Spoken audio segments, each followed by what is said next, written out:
مالک اور ہم سب کا مالک ہے۔ اللہ جل شانہ کی حمد و ثنا کے بعد رسول اکرم نور مجسم شاہ بنی آدم ہم سب کے آقا و مولا احمد مجتبیٰ جناب محمد مصطفیٰ صلی اللہ علیہ وسلم کے حضور ناز میں اپنی عقیدتوں، محبتوں اور ارادوں کا خراج عرض کرنے کے بعد واجب الاحترام ذوی الاحتشام عالمی مرتبت واجب الاحترام السلام علیکم ورحمۃ اللہ وبرکاتہ۔ پچھلے جمعۃ المبارک میں حضرت سیدنا عمر فاروق رضی اللہ تعالی عنہ آپ کی شان میں کچھ باتیں عرض کرنے کی سعادت حاصل کی، کیونکہ یکم محرم الحرام کو مراد مصطفیٰ خلیفہ دوم امیر المؤمنین حضرت سیدنا عمر فاروق رضی اللہ تعالی عنہ آپ کی شہادت کا دن ہے۔ تو آج بھی انشاءاللہ اپنے وقت میں رہتے ہوئے آپ کو خراج عقیدت پیش کرنے کی سعادت حاصل کروں گا۔ اللہ رب العزت کی بارگاہ میں دعا ہے رب لم یزل میری زبان پر حق کو جاری ساری فرمائے اور عمل باتوں پر ہم سب کو عمل کی توفیق عطا فرمائے۔ حضرت سیدنا عمر فاروق رضی اللہ تعالی عنہ جب آپ ایمان لے کر آئے، اسلام کو قبول کیا،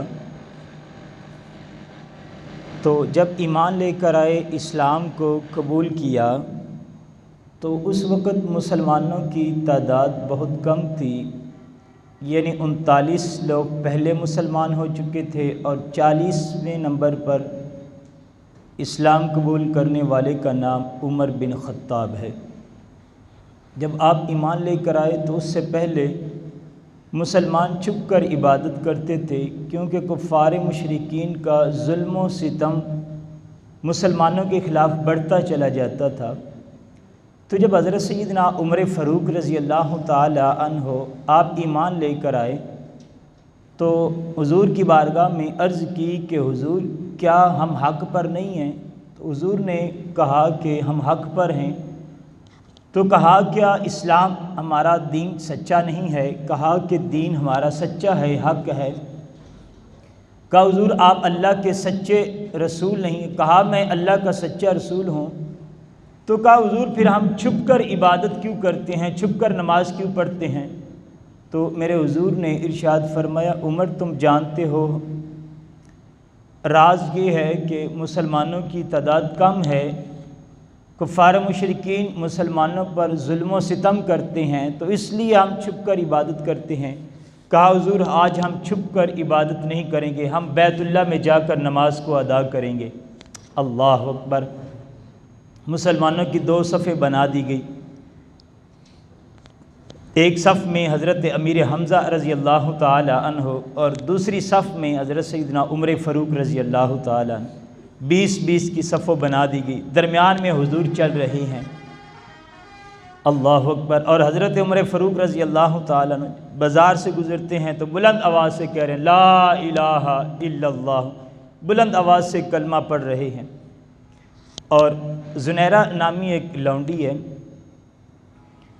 یہ حضرت عمر فاروق رضی اللہ تعالیٰ عنہ کے اسلام لانے کی پہلے کا واقعہ ہے۔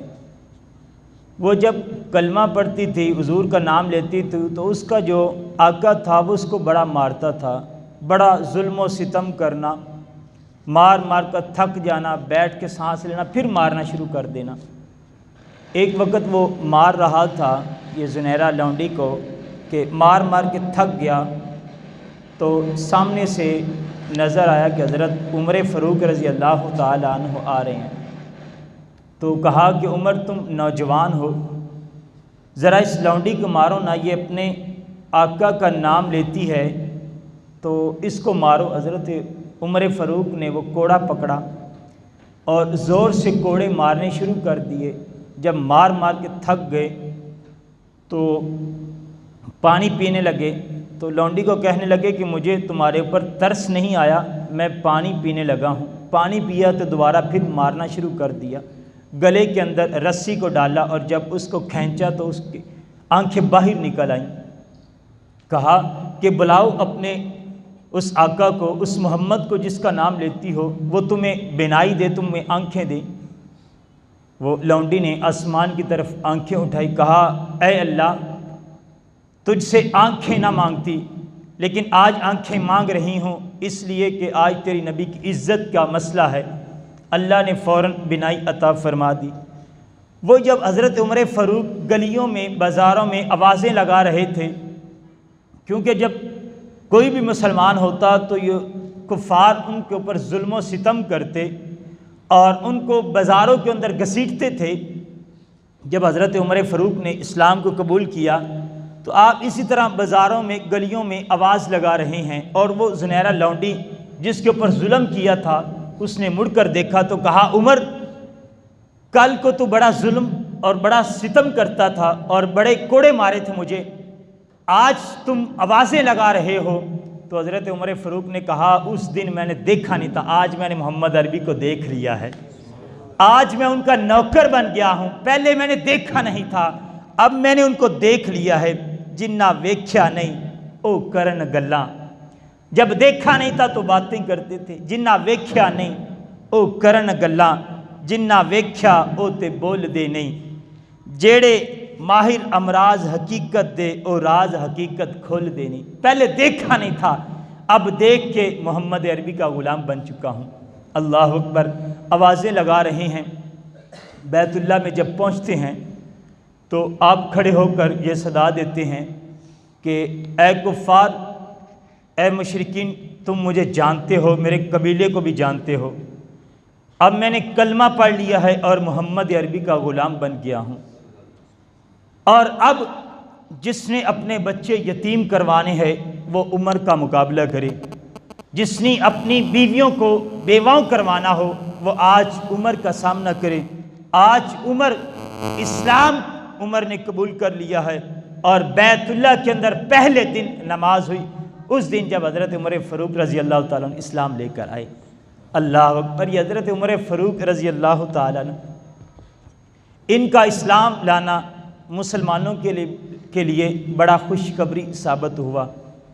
اللہ تعالیٰ نے حضرت عمر فاروق رضی اللہ تعالیٰ عنہ کے اسلام لانے پر اللہ نے مسلمانوں کو بڑی عزتیں عطا فرمائی، کیونکہ حضور نے دعا فرمائی تھی اللہم اعز الاسلام بعمر، اے اللہ عمر کے ذریعے اسلام کو عزتیں عطا فرما۔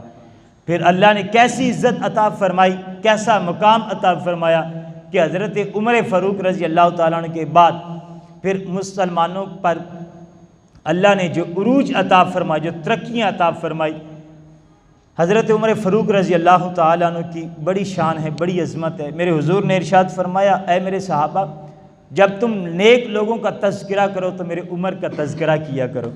اللہ اکبر، قرآن مجید کی کئی ایسی آیات جو حضرت عمر فاروق رضی اللہ تعالیٰ عنہ کے ارادے کے مطابق نازل ہوئی۔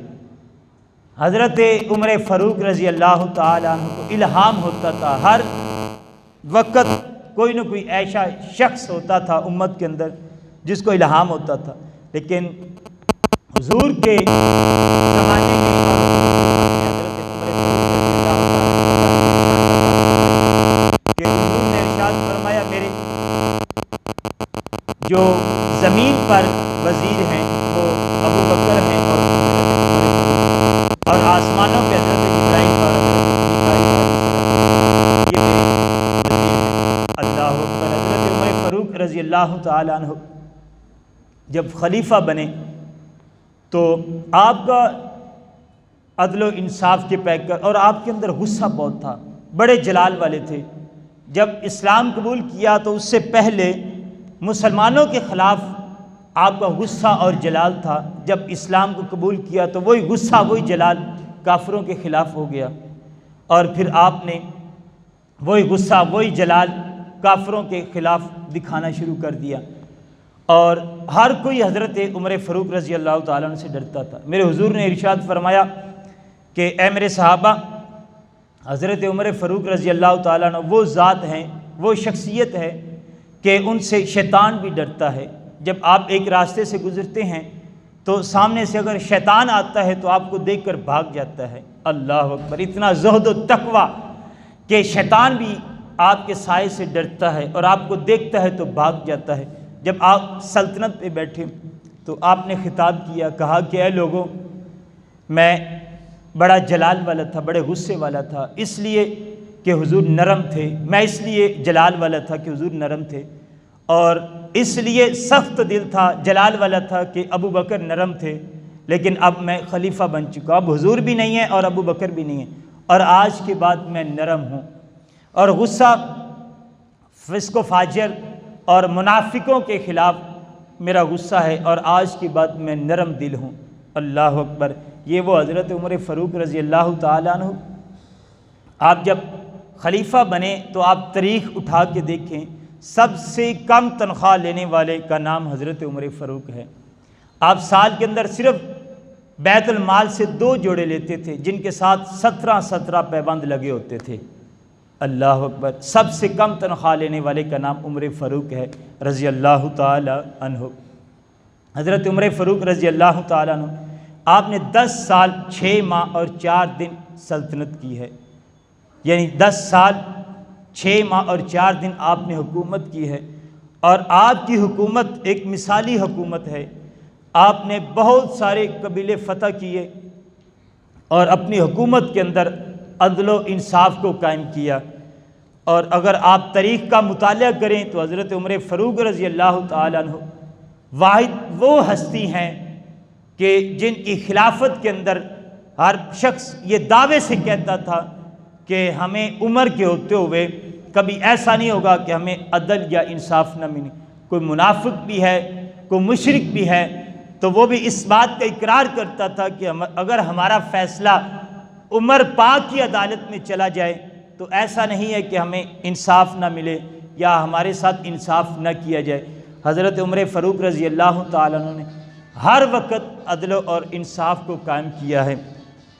آپ نے اپنی حکومت کے اندر، اللہ اکبر، آپ سارا دن آپ مسجد نبوی شریف میں لوگوں کے مسائل کو سنتے ہیں۔ کوئی محل نہیں، یہ نہیں کہ ایک الگ سے محل ہے وہاں پر بیٹھ کر فیصلے کرتے ہیں، مسجد نبوی شریف کا صحن ہے، وہاں پہ بیٹھ کر آپ فیصلے کرتے ہیں۔ باہر سے کسی دوسرے ملک سے ایک سفیر آیا اور لوگوں سے پوچھتا ہے کہ آپ کے آقا کو ملنا ہے، آپ کے خلیفہ کو ملنا ہے، آپ کے بادشاہ کو ملنا ہے، کہاں ملے گا، کہاں محل ہے ان کا؟ کہا کہ صاحب ہمارے خلیفہ کا کوئی محل نہیں ہے، جاؤ وہ مسجد نبوی شریف میں بیٹھے ہوں گے یا پھر بیت المال کے جو اونٹ ہے ان کی دیکھ بھال کر رہے ہوں گے۔ وہ سفیر آتا ہے، مسجد نبوی شریف میں دیکھتا ہے تو حضرت عمر فاروق نہیں ملتے، بیت المال میں جاتا ہے، نہیں ملتے۔ جنت البقیع کے اندر ایک جگہ ہے، وہاں پر درخت کے سائے میں اینٹ رکھ کر حضرت عمر فاروق آرام فرما رہے ہیں۔ اللہ اکبر۔ وہ سفیر آتا ہے اور دیکھتا ہے تو دیکھ کر کہتا ہے کہ اے عمر، تمہیں تو کچی اینٹ سے بھی نیند آ جاتی ہے، اس لیے کہ تو نے عدل اور انصاف کیا ہے۔ ہمارے بادشاہوں کی طرح نہیں کہ عالی شان محل کے اندر بھی انہیں سکون نہیں ملتا، عمر تمہیں اینٹ کے نیچے بھی نیند آ جاتی ہے، تو اس کی وجہ یہ ہے کہ تم نے عدل اور انصاف کیا ہے۔ حضرت عمر فاروق رضی اللہ تعالیٰ دن کے وقت لوگوں کے مسائل کو سنتے اور رات کو آپ گشت کرتے تھے۔ یہ نہیں کہ رات کو بستر پر آرام کرتے، نہ صاحب، رات کو گشت کرتے، لوگوں کے مسائل کو دیکھتے کہ کوئی ایسا شخص تو نہیں کہ جس کی آنکھوں سے آنسو جاری ہیں، رات کو گشت کرتے ہیں۔ تو ایک وقت ایسا آیا کہ آپ گشت کر رہے ہیں اور ایک گھر سے دھواں نکل رہا ہے، آپ گزر گئے، کہا کہ ہو سکتا ہے کوئی مہمان آیا ہو تو اس کے لیے کھانے کا کچھ انتظام گھر والے کر رہے ہوں۔ تھوڑی دیر کے بعد پھر واپس آتے ہیں تو پھر دھواں نکل رہا ہے، گزر جاتے ہیں، 2 گھنٹے کے بعد پھر دوبارہ گزر ہوتا ہے، دھواں اسی طرح نکل رہا ہے۔ دروازے پہ دستک دی، بڑھیا نکلتی ہے، کہا کہ خیریت ہے کہ بڑی دیر سے میں دیکھ رہا ہوں کہ گھر سے دھواں نکل رہا ہے۔ کہا کہ تمہیں اس سے کیا مسئلہ، تم کیوں پوچھ رہے ہو؟ کہا کہ مسافر ہوں، گزر رہا تھا تو میں نے پوچھا کہ خیریت ہو؟ کہا کہ عمر کا رونا رو رہی ہوں۔ آپ ڈر گئے، کہا کہ کیا وجہ ہے؟ کہا کہ بچے بھوک سے بھلک رہے ہیں، رو رہے ہیں، میں نے ہنڈیا چڑھا دی، اس کے اندر پتھر رکھ دیا ہے اور نیچے آگ جلا دی ہے، بچے بھوک کی وجہ سے رو رہے ہیں، تو ان کو کہتی ہوں کہ سو جاؤ، تھوڑی دیر انتظار کرو، کھانا تیار ہوتا ہے تو پھر دیتی ہوں۔ کہا کہ اب پتھر ہے، پتھر کیسے کھانا بنے گا؟ تو اسی انتظار میں ہو کہ بچے رو رو کے سو جائیں گے، لیکن بچے نہیں سو رہے۔ جب یہ بات سنی تو فوراً بیت المال سے گھی لیا، آٹے کا ایک تھیلا لیا اور کچھ ضرورت کا سامان لیا، اور جب نکلنے لگے تو جو آپ کا غلام تھا اسلم کہا کہ حضور یہ میں بوجھ اٹھا لیتا ہوں۔ تو کہا کہ آج بوجھ تم اٹھا لو گے؟ کیا قیامت کے دن عمر کا تم بوجھ اٹھا لو گے؟ کہا نہیں، تب تو آپ کو اٹھانا پڑے گا۔ کہا کہ اگر قیامت کے دن عمر کو بوجھ اٹھانا پڑے گا تو آج بھی پھر عمر کو اٹھانے دو۔ آپ نے اپنے کندھے پر اناج اٹھایا اور اس بڑھیا کے دروازے پہ چلے گئے، اور روایتوں میں آتا ہے کہ حضرت عمر فاروق رضی اللہ تعالیٰ آپ نے اس اناج کو رکھا اور کھانا تیار کرنا شروع کر دیا، اور روایتوں میں آتا ہے کہ جب آگ جلائی جاتی ہے تو آگ ختم ہوتی ہے تو حضرت عمر فاروق دوزانو ہو کر، گھٹنوں کے بل نیچے ہو کر اس کے اندر پھونک مار کے آگ کو جلاتے ہیں۔ اللہ اکبر! یہ کون ہے؟ یہ وقت کا حکمران، 22 لاکھ مربع میل کا حکمران، اور خود کھانا بچوں کے لیے تیار کر رہا ہے۔ بچوں کے لیے کھانا تیار کیا گیا، بچوں کو کھانا کھلایا گیا۔ اب ذہن میں سوچ آئی کہ یہ عمر کی وجہ سے بچے روئے ہیں، اب ان کو ہنسایا بھی جائے۔ حضرت عمر فاروق رضی اللہ تعالیٰ جیسے بچوں کے ساتھ والدین کھیلتے ہیں، بچوں کو ہنساتے ہیں، دوزانو ہو کر بچوں کے ساتھ کھیلتے ہیں اور بچے مسکرانا شروع کر دیتے ہیں۔ جب بچوں کے چہرے پر مسکراہٹ آتی ہے تو بڑھیا دیکھ کر خوش ہوتی ہے، تو عرض کرتے ہیں کہ اے بڑھیا عمر کو معاف کر دو۔ کہا کہ تم بڑے عمر کے خیر خواہ ہو، عمر کو معاف نہیں کروں گی۔ کہا کہ عمر کی ایک جان ہے، اتنے بڑے معاملات ہیں، سرحدوں پر فوج بھی ہے، جنگ بھی کرتی ہے، قلعے بھی فتح کرنے ہوتے ہیں۔ کہا کہ عمر کو یہ تو پتہ ہے کہ فلاں جگہ کو فتح کرنا ہے، اور مکے کے اندر رہ کر میں بھوکی ہوں، میرے بچے بھوکے ہیں، عمر کو معاف نہیں کروں گی۔ اللہ اکبر! حضرت عمر فاروق رضی اللہ تعالیٰ عنہ چیخ نکل گئی، رونا شروع کر دیا۔ کہا اے بڑھیا تیرے سامنے یہ عمر ہی بیٹھا ہے۔ اللہ اکبر! بڑھیا حیران پریشان ہوگی اور فوراً حضرت عمر فاروق رضی اللہ تعالیٰ عنہ کو معاف کر دیا۔ یہ تھے حضرت عمر فاروق رضی اللہ تعالیٰ عنہ۔ کہا کہ اگر نہر فرات پر ایک پیاسا کوا بھی مر گیا تو عمر فاروق رضی اللہ تعالیٰ عنہ کو اس کا بھی حساب دینا پڑے گا۔ آپ ایک دفعہ بیٹھ کے رو رہے تھے تو کسی نے پوچھا کہ اے عمر اتنے علاقے فتح کر لیے، اللہ نے مسلمانوں کو اتنا عروج اور اتنی ترقی عطا فرمائی، عمر کیوں رو رہے ہو؟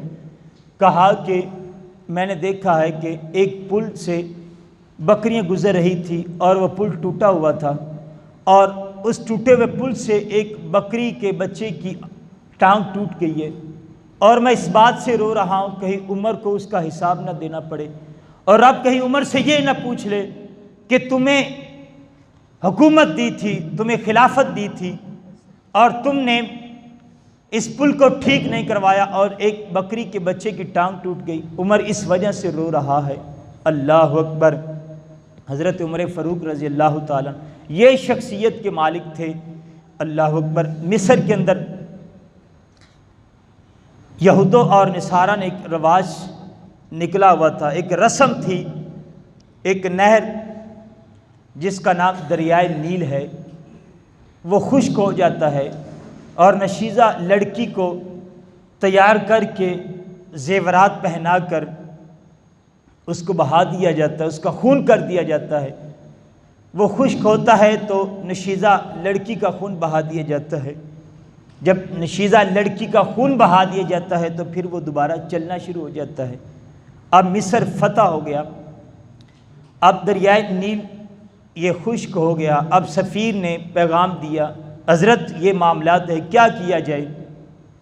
حضرت عمر فاروق رضی اللہ تعالیٰ عنہ نے دیکھے کہ حضرت عمر فاروق رضی اللہ تعالیٰ عنہ جب عدل و انصاف کرتے ہیں تو پھر ہر چیز ان کا حکم مانتی ہے، زمین بھی حکم مان رہی ہے، ہوا بھی حکم مان رہی ہے، اور جناب والا آگ بھی آپ کا حکم مان رہی ہے۔ کہا کہ حضرت یہ معاملات کیا کیا جائے؟ آپ نے خط لکھا بسم اللہ الرحمن الرحیم، اور کہا کہ اے دریا، اگر تو رب کے حکم سے چلتا ہے تو چلنا شروع کر دے، وگرنہ تیرے چلنے کی ہمیں ضرورت نہیں ہے۔ اور یہ لکھ کر بھیج دیا گیا، اور سفیر کو حکم دیا کہ اس کو دریائے نیل میں ڈال دیا جائے۔ جب حضرت عمر فاروق رضی اللہ تعالیٰ عنہ کو خط ملا اور دریائے نیل میں ڈال دیا، جیسے ہی دریا میں ڈالا دریا چلنا شروع ہو گیا، اور آج تک وہ دریا دوبارہ خشک نہیں ہوا، اسی طرح چل رہا ہے۔ اللہ اکبر! یہ فیض ہے حضرت عمر فاروق کا کہ دریا آج بھی چل رہا ہے۔ مدینے کے اندر لوگوں نے حضرت عمر فاروق رضی اللہ تعالیٰ عنہ کو اطلاع دی کہ حضرت آگ آ رہی ہے جو بڑھتی چلی جا رہی ہے، مدینے میں داخل ہونے لگی ہے۔ حضرت عمر فاروق رضی اللہ تعالیٰ نے اپنی قمیض اتاری جس کے اوپر 17 پیوند لگے ہوئے تھے۔ اللہ اکبر! 22 لاکھ مربع میل کا حکمران، قمیض پہنی، اس کے اوپر 17 پیوند لگے ہوئے۔ کہا اس قمیض کو آگ کے آگے کرنا اور آگ پیچھے چلی جائے گی، اور اسی طرح کیا گیا کہ آپ کی قمیض کو آگ کے قریب کیا گیا اور آگ واپس چلی گئی۔ اللہ اکبر! یہ حضرت عمر فاروق رضی اللہ تعالیٰ عنہ، جب زلزلہ آیا تو آپ نے کوڑا زمین پر مارا، کہا کہ اے زمین، کیا تیری چھاتی پر عمر نے عدل اور انصاف نہیں کیا؟ اور تب سے لے کر آج تک مدینے کے اندر دوبارہ زلزلہ نہیں آیا۔ یہ فیض ہے حضرت سیدنا عمر فاروق رضی اللہ تعالیٰ عنہ۔ اور پھر آپ کو مسجد نبوی شریف کے اندر شہید کر دیا گیا۔ لولو فراؤس یہ غلام ہے جس نے نماز کی حالت میں جو نیزہ مارا، جو نیزہ تھا وہ زہر سے آبر آلود تھا، جو حضرت عمر فاروق رضی اللہ تعالیٰ عنہ کو مارا گیا، اور جس کی وجہ سے آپ شدید زخمی ہوئے اور 3 دن پھر اس کی تاب نہ لا سکے، اور پھر 1 محرم الحرام کو حضرت سیدنا عمر فاروق رضی اللہ تعالیٰ عنہ شہادت نوش فرمائی۔ اللہ رب العزت کی بارگاہ میں دعا ہے رب لم یزل ہماری آج کی حاضری کو اپنی بارگاہ میں قبول فرمائے۔ حضرت سیدنا عمر فاروق رضی اللہ تعالیٰ عنہ، اللہ ان کے درجات میں بلندیاں عطا فرمائے۔ جس طرح انہوں نے اپنی زندگی کو گزارا ہے عدل و انصاف کے ساتھ، زہد و تقوی کے ساتھ، اللہ ہمیں بھی اپنی زندگیوں کو بسر کرنے کی مجھے اور آپ کو توفیق عطا فرمائے۔ آمین ثم آمین وآخر دعوانا